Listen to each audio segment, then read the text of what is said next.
संविधान की प्रस्तावना। दोस्तों नमस्कार। आज हम पढ़ेंगे संविधान की प्रस्तावना। एक ही वीडियो में प्रस्तावना से जुड़े आपके सभी प्रश्नों को डिस्कस किया जाएगा। आज हम संविधान की प्रस्तावना के बारे में क्या क्या जानेंगे, आइए देखते हैं। सबसे पहले हम देखेंगे संविधान की प्रस्तावना की विषय वस्तु। फिर हम प्रस्तावना के 4 तत्वों को एक एक करके जानेंगे। उसके बाद प्रस्तावना के मुख्य शब्द जो कि 8 हैं, उनको हम विस्तार में पढ़ेंगे और समझेंगे। यहाँ से आपके प्रश्न पूछे जाने की संभावना भी अधिक होती है। उसके बाद आता है प्रस्तावना का महत्व जानेंगे हम प्रस्तावना का। फिर हम पढ़ेंगे संविधान के एक भाग के रूप में प्रस्तावना, और सबसे अंत में हम प्रस्तावना के संशोधन की संभावनाओं को देखेंगे।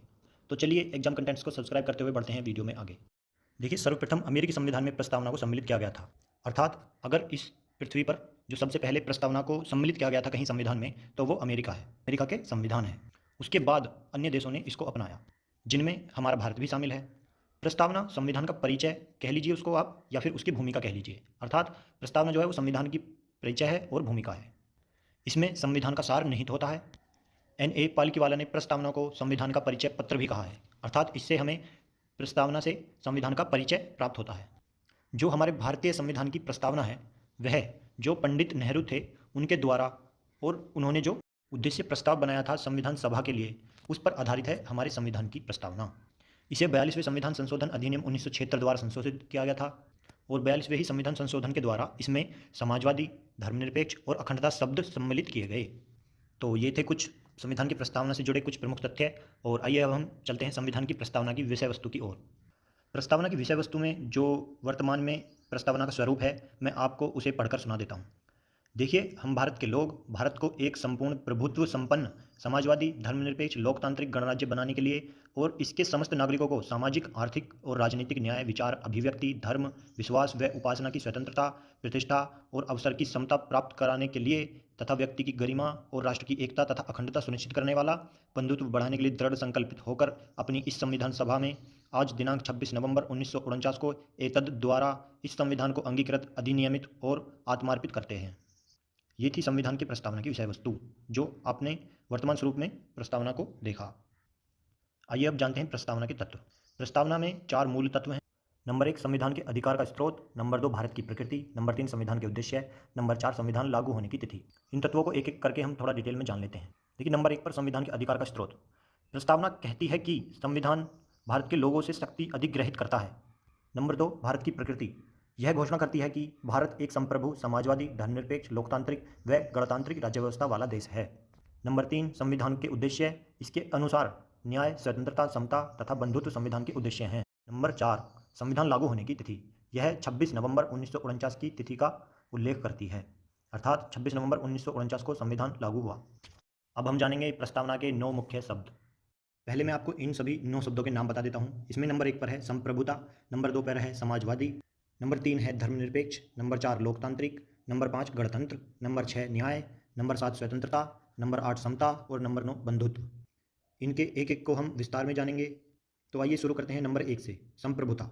संप्रभुता शब्द को प्रस्तावना में जो उपयोग किया गया है, इसका अर्थ क्या है ये मैं आपको बताऊंगा, क्यों इसको यूज किया गया है, और इसका वर्णन करके हम ये जानेंगे कि इसको प्रस्तावना में रखने का क्या तात्पर्य था। देखिए, संप्रभु शब्द का आशय है कि भारत न तो किसी अन्य देश पर निर्भर है और न ही किसी अन्य देश का डोमिनियन है। इसके ऊपर और कोई शक्ति नहीं है और यह अपने मामलों का निस्तारण करने के लिए स्वतंत्र है।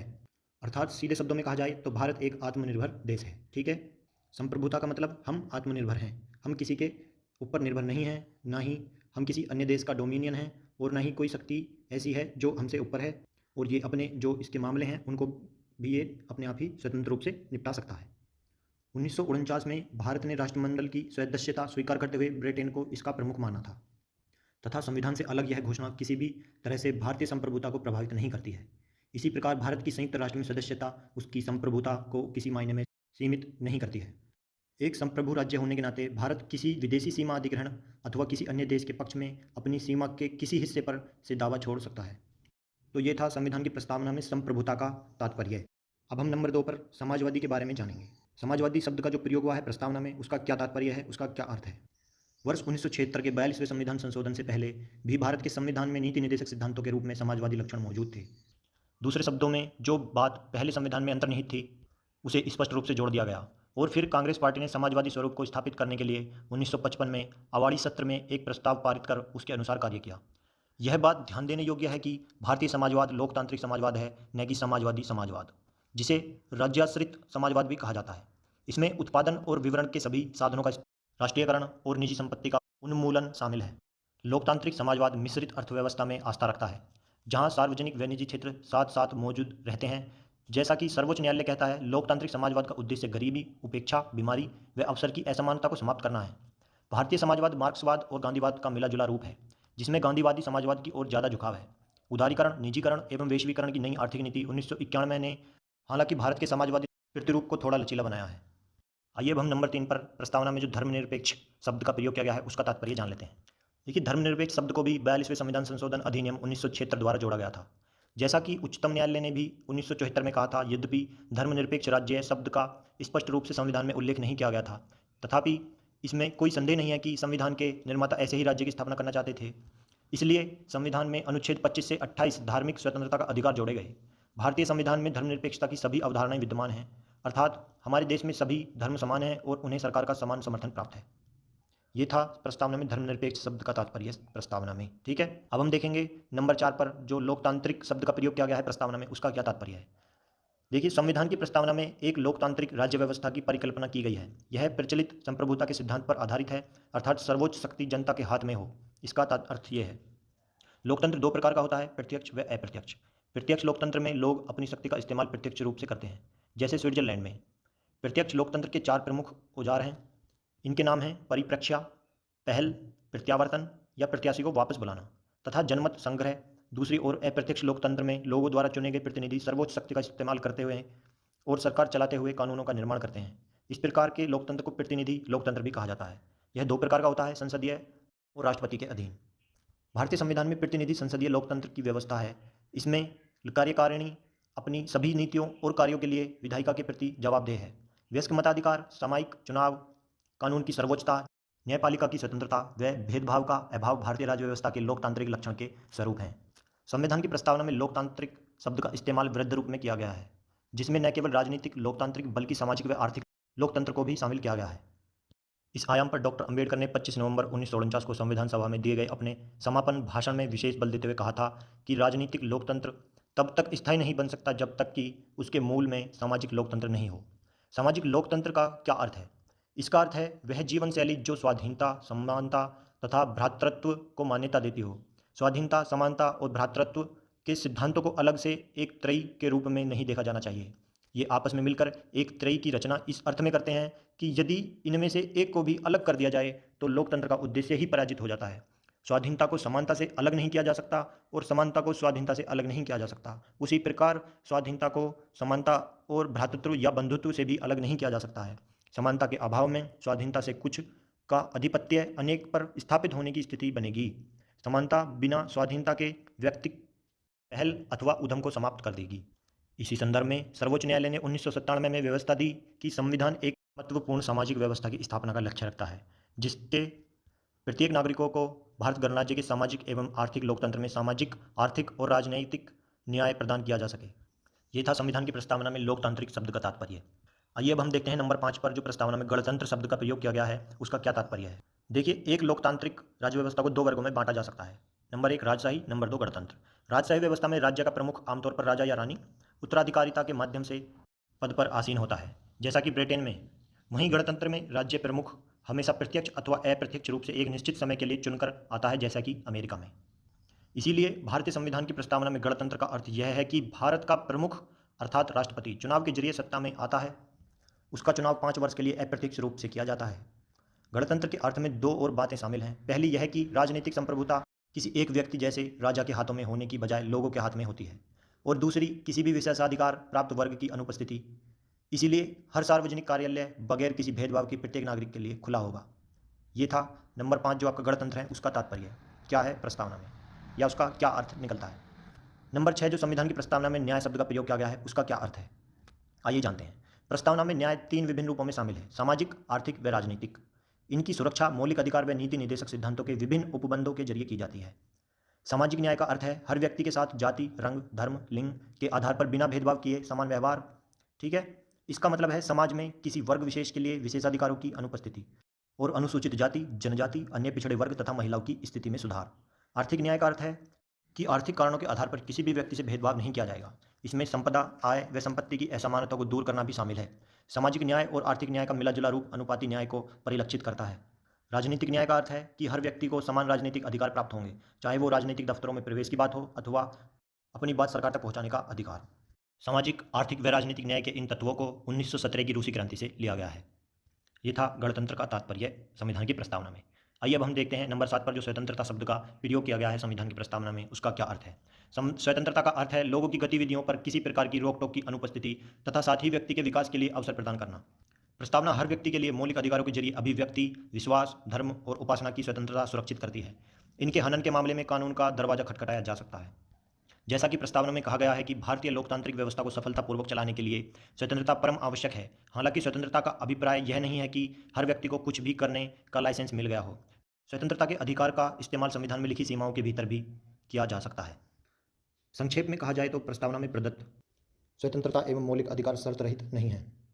हमारी प्रस्तावना में स्वतंत्रता, समता और बंधुत्व के आदर्शों को फ्रांस की क्रांति 1789 से 1799 ईस्वी से लिया गया है। आइए अब हम देखते हैं जो संविधान की प्रस्तावना में नंबर 8 पर जो समता शब्द का प्रयोग किया गया है उसका क्या अर्थ है। देखिए, समता का अर्थ है समाज के किसी भी वर्ग के लिए विशेषाधिकारों की अनुपस्थिति और बिना किसी भेदभाव के हर व्यक्ति को समान अवसर प्रदान करने के उपबंध। भारतीय संविधान की प्रस्तावना हर नागरिक को स्थिति और अवसर की समता प्रदान करती है। इस उपबंध में समता के 3 आयाम शामिल हैं: नागरिक, राजनीतिक व आर्थिक। मौलिक अधिकारों पर निम्न प्रावधान नागरिक समता को सुनिश्चित करते हैं। ए, विधि के समक्ष समता, अनुच्छेद 14। बी, धर्म, जाति, लिंग या जन्म स्थान के आधार पर मूल वंश निषेध, अनुच्छेद 15। सी, लोक नियोजन के विषय में अवसर की समता, अनुच्छेद 16। डी, अस्पृश्यता का अंत, अनुच्छेद 17। ई, उपाधियों का अंत, अनुच्छेद 18। संविधान में 2 ऐसे उपबंध हैं जो राजनीतिक समता को सुनिश्चित करते प्रतीत होते हैं। प्रथम है कि धर्म, जाति, लिंग अथवा वर्ग के आधार पर किसी व्यक्ति को मतदाता सूची में शामिल होने के अयोग्य करार नहीं दिया जाएगा, अनुच्छेद 325। तथा दूसरा है लोकसभा और विधानसभाओं के लिए वयस्क मतदान का प्रावधान, अनुच्छेद 326।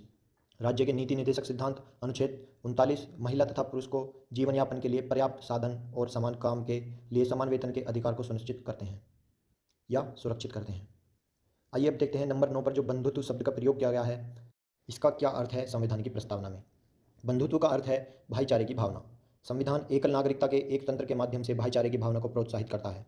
मौलिक कर्तव्य, अनुच्छेद 51 के भी कहते हैं कि यह हर भारतीय नागरिक का कर्तव्य होगा कि वह धार्मिक, भाषाई, क्षेत्रीय अथवा वर्ग विविधताओं से ऊपर उठकर सौहार्द और आपसी भाईचारे की भावना को प्रोत्साहित करेगा। प्रस्तावना कहती है कि बंधुत्व में 2 बातों को सुनिश्चित करना होगा: पहला व्यक्ति का सम्मान और दूसरा देश की एकता और अखंडता। अखंडता शब्द को 42वें संविधान संशोधन अधिनियम 1976 द्वारा प्रस्तावना में जोड़ा गया था। संविधान सभा की प्रारूप समिति के एक सदस्य के.एम. मुंशी के अनुसार व्यक्ति के गौरव का अर्थ यह है कि संविधान न केवल वास्तविक रूप में भलाई तथा लोकतांत्रिक तंत्र की मौजूदगी सुरक्षित करता है, बल्कि यह भी मानता है कि हर व्यक्ति का व्यक्तित्व पवित्र है। इस पर किसी व्यक्ति के गौरव को सुनिश्चित करने वाले मौलिक अधिकार और नीति निर्देशक तत्वों के कुछ प्रावधान बल देते हैं। इसके अलावा मौलिक कर्तव्यों 51 के अनुच्छेद में कहा गया है कि भारत के हर नागरिक की यह जिम्मेदारी होगी कि वह महिलाओं के गौरव को ठेस पहुंचाने वाली किसी भी हरकत का त्याग करे और भारत की संप्रभुता, एकता और अखंडता की रक्षा करे। देश की एकता और अखंडता पद में राष्ट्रीय अखंडता के दोनों मनोवैज्ञानिक और सीमाई आयाम शामिल हैं। संविधान के अनुच्छेद 1 में भारत का वर्णन राज्यों के संघ के रूप में किया गया है, ताकि यह बात स्पष्ट हो जाए कि राज्यों को संघ से अलग होने का कोई अधिकार नहीं है। इससे भारतीय संघ की बदली न जा सकने वाली प्रकृति का परिलक्षण होता है। इसका उद्देश्य राष्ट्रीय अखंडता के लिए बाधक सांप्रदायिकता, क्षेत्रवाद, जातिवाद, भाषावाद इत्यादि जैसी बाधाओं पर पार पाना है। ये थे प्रस्तावना के 9 मुख्य शब्द जिनका हम विस्तार में उल्लेख कर चुके हैं। आइए अब हम देखते हैं प्रस्तावना का महत्व क्या है।